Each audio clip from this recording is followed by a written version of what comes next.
हर हर महादेव। मैया भवानी की जय, कार्तिक गणेश की जय, पार्वती मैया की जय। एक बार प्रेम से बोल दे गुरु बहिना,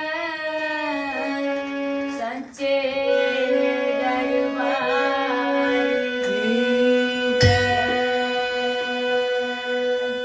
एक बार प्रेमवा से बोल दो गुरु बहिना, शिव गुरु महाराज की जय।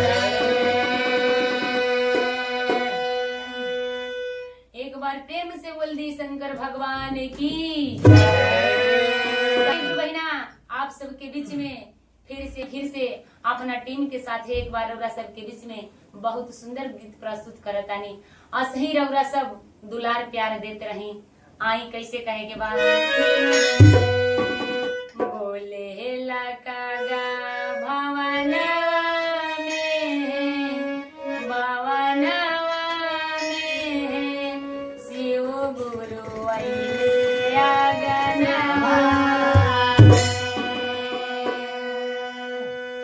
शिष्या कहले बड़ी कि ये कागा अगर जब भगवान आ जाए हैं तो तू हमके खबर जरूर जनई ह। कागा खबर जनावता कैसे बोले ला कागा